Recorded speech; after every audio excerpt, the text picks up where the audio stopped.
So, Stephen, thank you very much for coming on the show. I know you're extremely busy. Now, you've lived between Kelowna and Vancouver. Why did you choose Kelowna, and how did you end up here?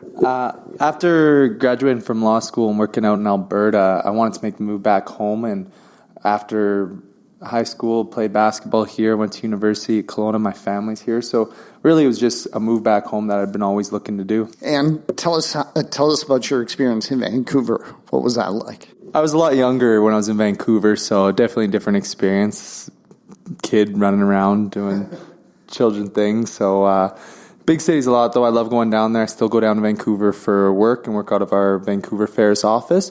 But Kelowna is where my heart is, and I love the people here. So you work for the United Way. You're on the board of directors. Tell us how you got involved with the United Way.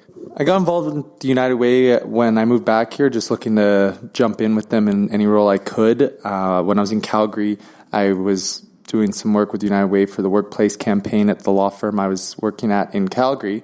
And I think what the United Way does is absolutely amazing. So I wanted to do what we could, and I see a lot of room for growth with the United Way and what we're planning to do now that I'm on the board there. And we're really excited for the next things that are going on.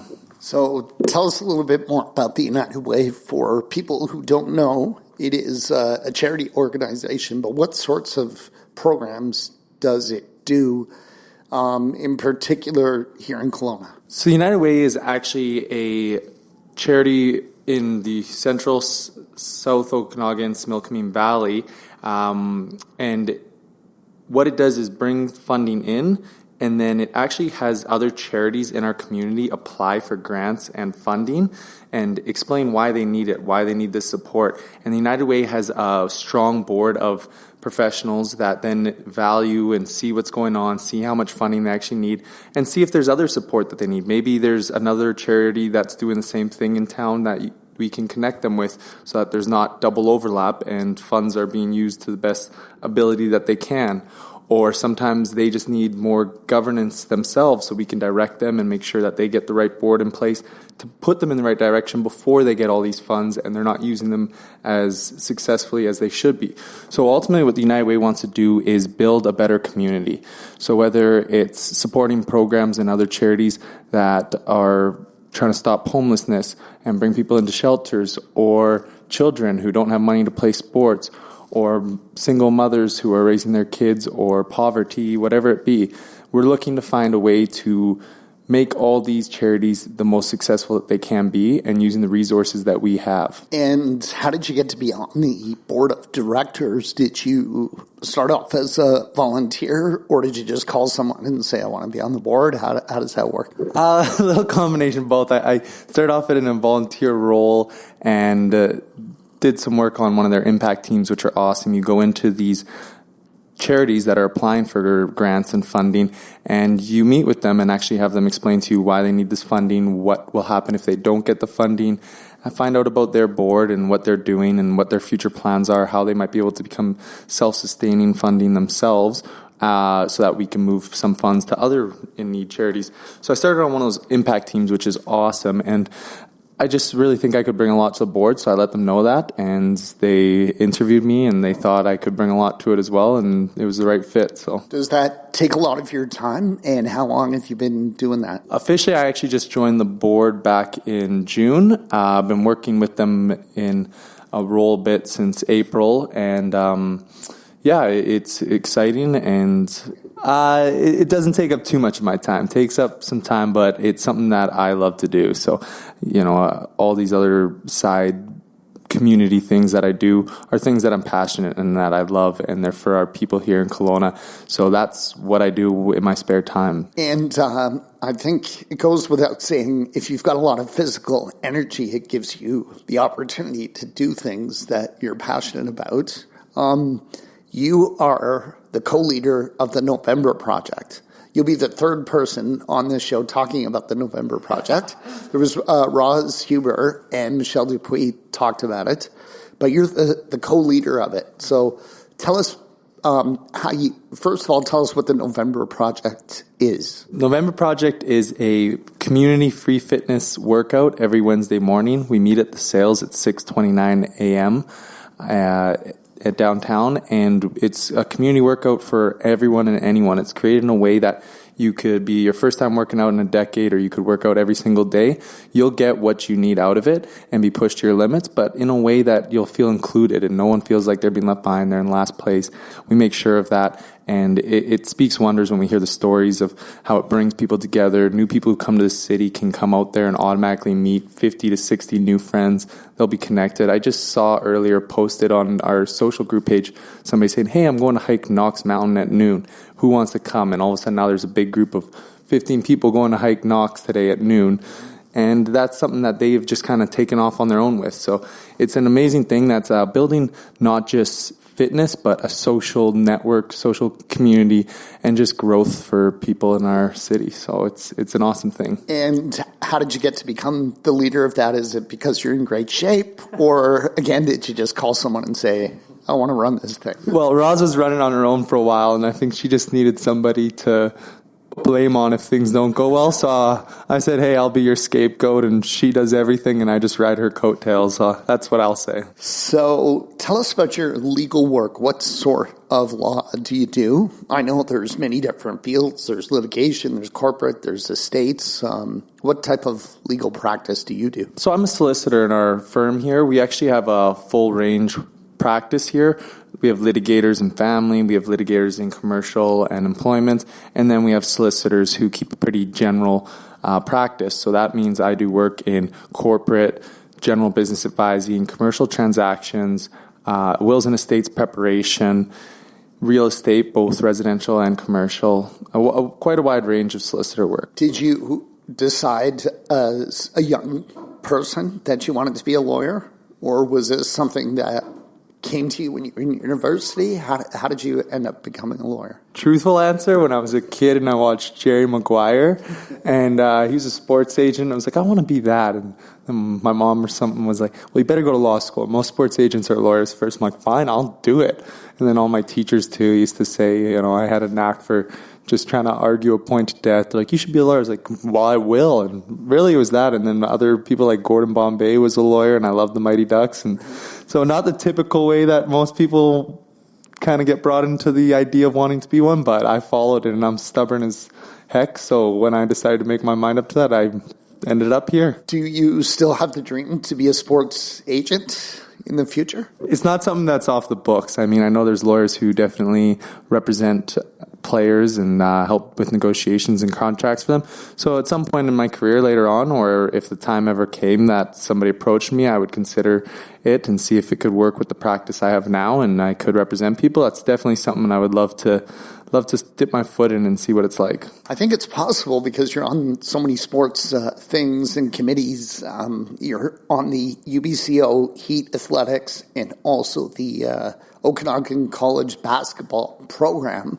Do you play those sports, or are you on committees, or what do you do for those programs? I still try to play. I don't know if I'm as good as I used to be, but what I do with them is just try to help them as much as I can. The Okanagan College basketball program just started up last year. Their first year was an exhibition year. They're going into playing in the Pac West CCAA division next year for their first full year in that league. And I'm on the committee that tries to help the funding for that because they actually don't get any of their funding from the college right now. The Okanagan College basketball program is fully funded by the community. So we have to create whatever events we can to bring in all the funds to support those student athletes, because when you're a student athlete, you can't really work a full-time job and go to school, because your full-time jobs, multiple, is your schooling and your basketball.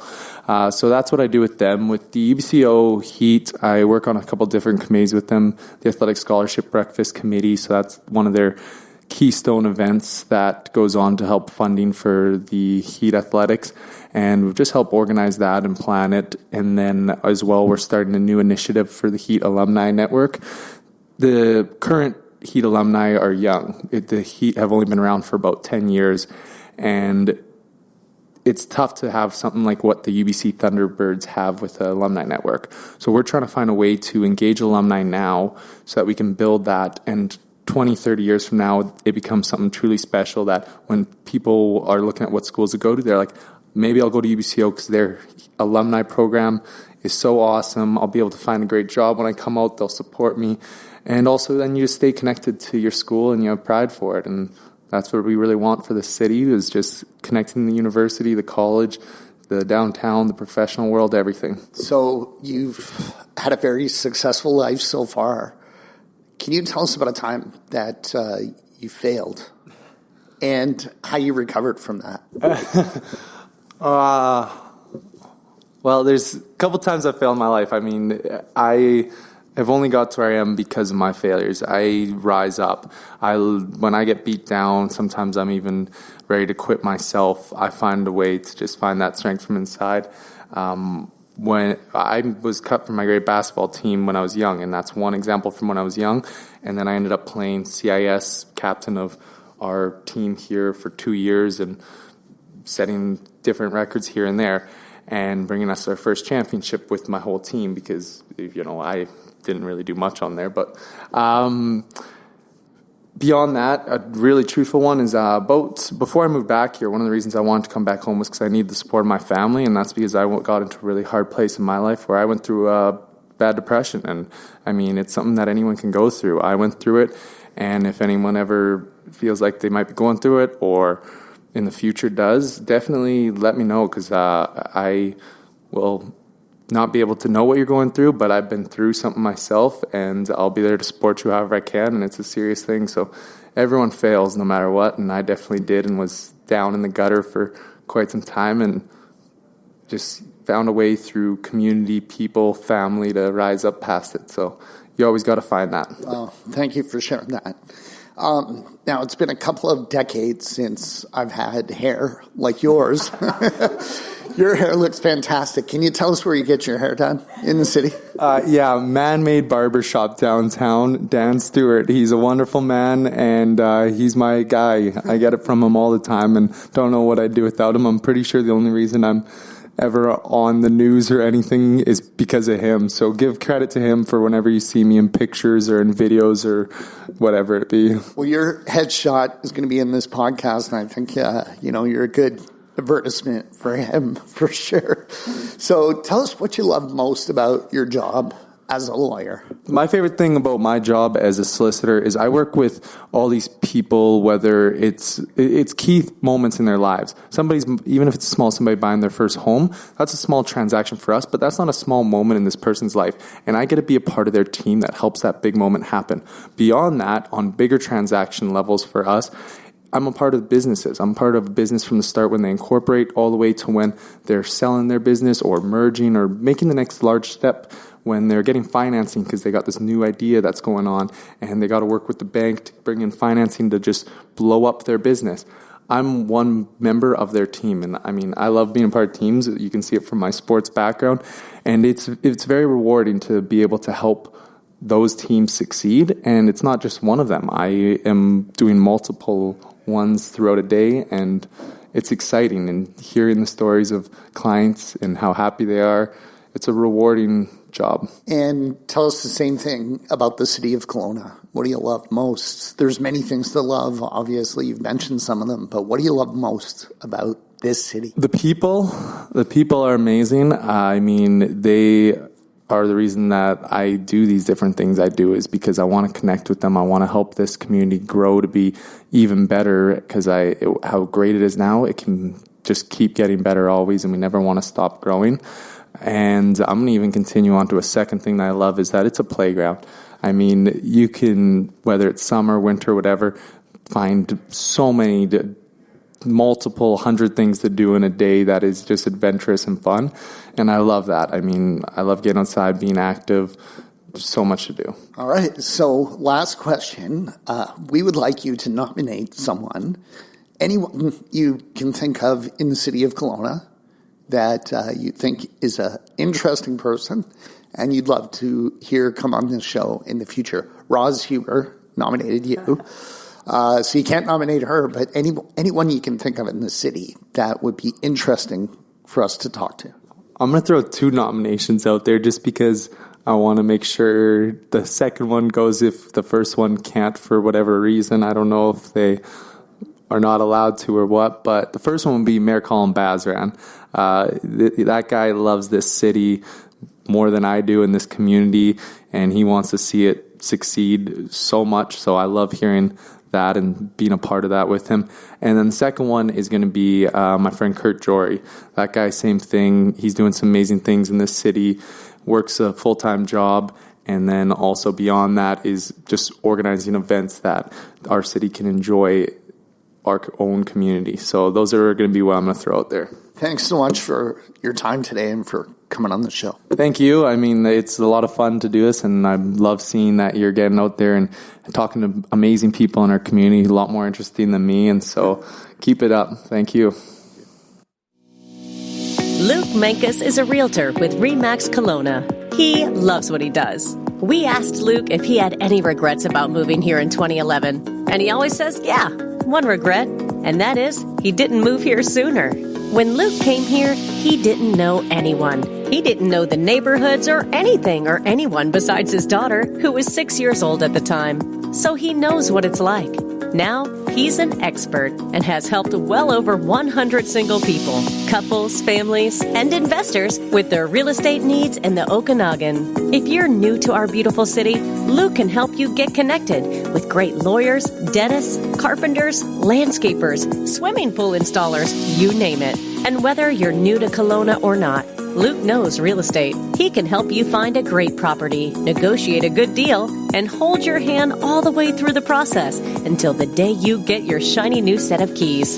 Luke is known as a no-pressure kind of guy. He's had clients where it took even a year or more to get them into a property. He just doesn't believe in rushing things. On the other hand, when you decide it's time to act, he's diligent, and he'll work day and night until the job is done.